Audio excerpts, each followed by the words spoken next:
Déjà, on avait une équipe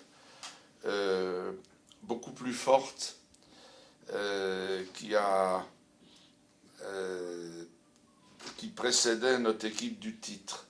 C'est l'année où Le Graët m'a proposé l'équipe de France après la défaite de la Bulgarie, de Gérard Houllier, la semaine suivante, et où j'ai refusé en disant non, j'ai une très grande équipe qui se prépare, je ne veux pas ne pas en profiter, et donc je ne suis pas parti.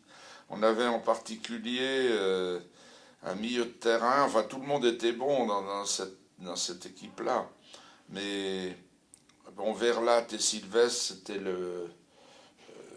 c'était très très fort. Sylvestre était dans l'équipe de France de l'Euro 92.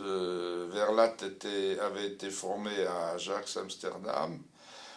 Mahé a fait une très grosse carrière, Paris Saint-Germain et le Celtic de Glasgow pendant 7-8 ans. Et Goma a été international A, puis a joué à Fulham pendant 10 ans. Quant à Charbonnier, il a joué 200 matchs, aussi international, donc la défense était bonne. Le milieu de terrain était exceptionnel, Saïb, Guerrero, Martins, c'était très très fort, et quand il y a Lamouchi qui s'est ajouté à ça, on a eu la grosse équipe. Et puis Kokar, Veirua toujours, qui étaient tous les deux internationaux en 92. Et Baticle, qui était venu d'Amiens en 4e division, mais il avait marqué 35 buts en 4e division, mais immédiatement on a eu besoin de lui à l'automne et il a marqué des buts. Et puis c'est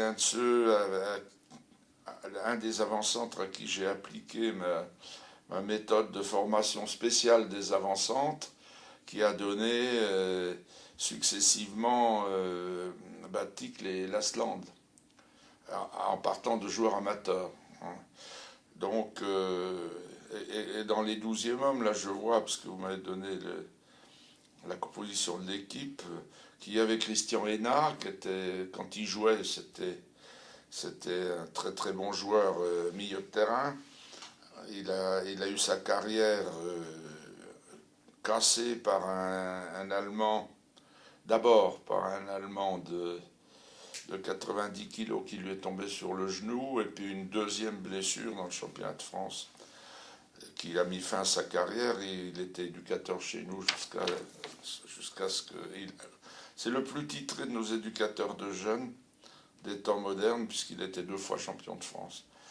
Et puis Rabat Rivoni, qui est un de nos bons arrières aussi. Voilà. Vous pouvez constater que j'étais pas un grand adepte des changements de joueurs. 90e minute, 78e. Et voilà, alors le but, je me souviens plus. Verlat, ça pouvait être à la tête sur corner, parce qu'il montait pas beaucoup, il montait que là-dessus.